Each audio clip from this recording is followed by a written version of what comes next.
If you have ever been to Dubai, you know it's unlike any other city in the world. Dubai has attracted global attention through large construction projects and sports events, in particular the world's tallest building, the Burj Khalifa. And due to wealth from oil and business, Dubai only stands to become more impressive as time progresses. Like a city out of a science fiction novel, Dubai grew out of the desert at a miraculous speed. The city has seen a 5,000% population increase since the 1960s and shows no signs of stopping. But the craziest part of Dubai is not its skyscrapers or its oil tycoons. In reality, it's the one-of-a-kind, hyper-futuristic police force. It's hard to know where to begin with this legendary police squad. For starters, the 15,000-strong unit has apparently started training its officers how to pilot a new flying motorbike. That's right, Dubai drivers might get pulled over by a flying bike cop if they make a false move. The vehicles are expected to be in action in just over a year's time, coinciding with Expo 2020, the Festival of Human Ingenuity, which Dubai won the right to host. Each S3 2019 hoverbike costs $150,000, though HoverSurf has gifted Dubai police its first example to allow training to begin and to help get the promotional ball rolling. The two parties signed a partnership agreement in late 2017. Based on a prototype previously made from aluminum, the body of the electric vertical takeoff and landing bike is a one-piece carbon fiber composite, which both reduces the weight and adds structural rigidity. The new curb weight, now just 253 pounds, means HoverSurf has been able to install a more capacious battery discharging 12.3 kilowatts as part of the S3 2019's hybrid powertrain. This also allows the drone, restricted by law to a 96 km/h speed limit and an altitude of 16 feet, to fly for up to 40 minutes on what the company calls drone mode. And while the flying motorcycles put the Dubai police force in the headlines recently, this isn't their first foray into exciting vehicles. It all started back in April 2013, when they announced they would be adding a Lamborghini Aventador to the fleet. This was the obvious choice if you were in the market for a maximum wow factor mainstream supercar back then, so it came natural, even if the car came with a $350,000 price tag. They also added a $200,000 McLaren MP412C with a max speed of 207 miles per hour to the fleet. Complete with flashing lights, it can accelerate from 0 to 62 miles per hour in 3.1 seconds. The custom-made vehicle, painted in Dubai's flagship green and white colors, carries a 2020 number plate to celebrate the nation's successful World Expo 2020 bid, which will showcase business, creative, and economic innovation in the country to millions of visitors. Subsequently, the officials announced that they would also add a Ferrari, and it wasn't long until we got to see that they went for something a bit more practical than the Aventador, going for the 4-seat and just as four-wheel driven Ferrari FF. To make things even more exciting, it was announced that the FF would only be driven by women. After seeing an Aventador and an FF dress up in the Dubai police uniform, the news that they were also getting a Mercedes-Benz SLS AMG and a Bentley Continental GT didn't shock anybody. Most of those who reported it didn't even bother to mention it was the V12 model, not the V8.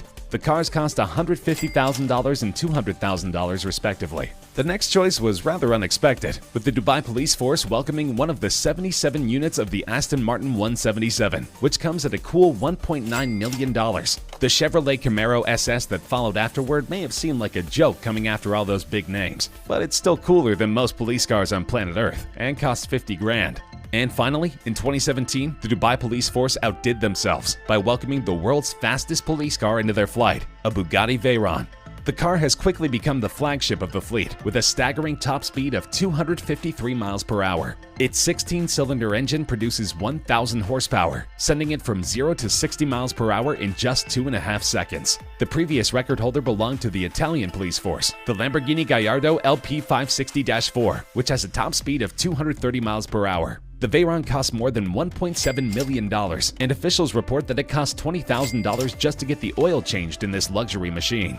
But Dubai's police superfleet isn't used for high-speed chases down Sheikh Mohammed bin Rashid Boulevard, or very many police duties at all for that matter.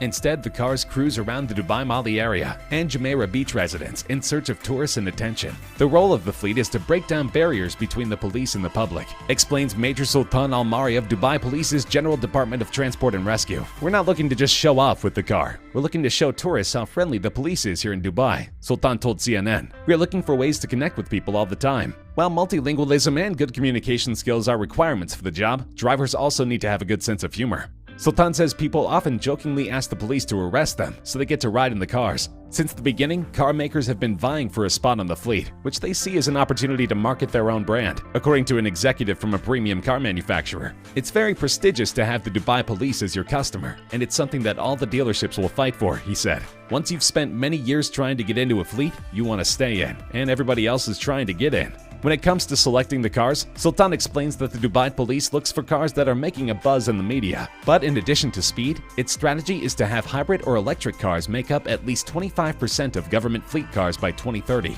2 BMW i8s and 3 Porsche Panamera SE hybrids have already been added to the police fleet. It's good for them to consider the environment, but let's also remember that the police force in Dubai spends more on each of their supercars than it costs to send a child to college in the United States. There is so much money flying around Dubai that some people accuse the police force of being wasteful.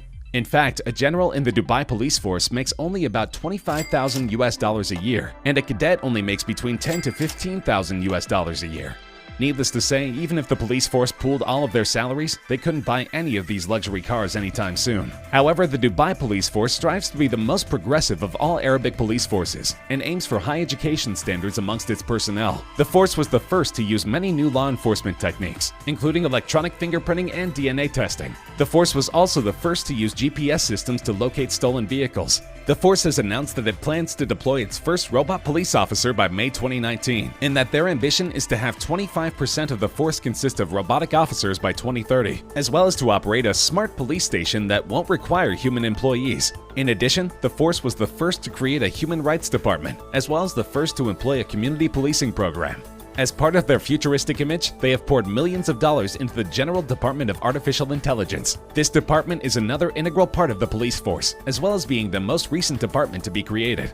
It was established in 2001 as part of the aims of Sheikh Mohammed bin Rashid Al Maktoum, Prime Minister of the United Arab Emirates, to form a totally electronic government. In 2008, 30% of UAE nationals were assigned to the work in the e-services department to fulfill their duty. In 2014, Director General Khalid Nasser Al-Razouki introduced Google Glass to the police force to issue fines and identify wanted cars. In 2018, the department was renamed to correspond to the new government direction toward artificial intelligence. But despite their efforts to move into the 21st century, the police department has been at the center of numerous controversies. The police in Dubai have long been accused of brutality, including the practice of torture leading to serious injury as well as death. In 2011, British tourist Lee Bradley Brown was arrested by the Dubai police and died in prison after 6 days of custody in a controversial manner. Police have arrested many people in recent years for posting humorous or satirical videos on the internet. Anyone posting material deemed offensive to Islam, the government, or to the royal families are subject to arrest. Police have also been accused of using excessive force when dealing with protesters or prisoners.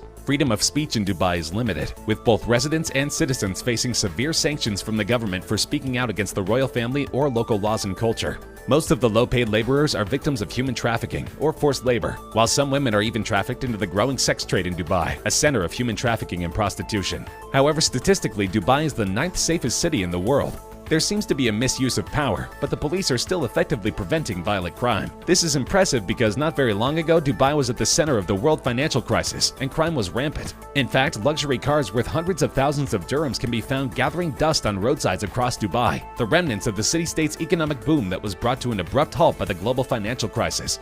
The financial crisis forced many companies to slash jobs, and those made redundant who had taken advantage of easy credit during the boom found themselves unable to meet car payments.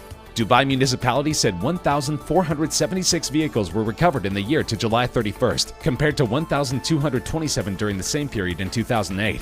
In a sandpit in one affluent Dubai neighborhood, The Springs, a Land Rover Discovery was found motionless, covered in dust, with "Another one bites the dust" written on a grimy side window. A few miles down the road in another residential district called Al Barsha, a Porsche Boxster was parked with keys in the ignition. On the passenger seat are documents for a 144,000 dirham loan taken out at the Dubai bank. The number of vehicles that have been abandoned in Dubai have become the stuff of urban legend, with rumors of thousands of cars being dumped at the airport, as debt-laden, high-flying execs flee the emirate after losing their jobs in the global financial crisis. But those times didn't last long, and now Dubai is back on top. The city-state is easily one of the world's fastest-growing economies. Dubai's gross domestic product is projected at US $107 billion, with a growth rate of 6.1% in 2014. Although a number of core elements of Dubai's trading infrastructure were built on the back of the oil industry, revenues from oil and natural gas account for less than 5% of the Emirates' revenues. It's estimated that Dubai produces 50,000 to 70,000 barrels of oil a day and substantial quantities of gas from offshore fields. The Emirates' share in the UAE's total gas revenues is about 2%. Dubai's oil reserves have diminished significantly and are expected to be exhausted in 20 years. Real estate and construction, trade, entrepot, and financial services are the largest contributors to Dubai's economy. So regardless of the naysayers, Dubai has more than enough tax revenue to fund an incredible host of police vehicles. Don't expect them to buy any more civilian cars in the near future. The chief of police says the fleet has brought the force an incalculable amount of good publicity, and they intend to pursue even more amazing vehicles in the coming years.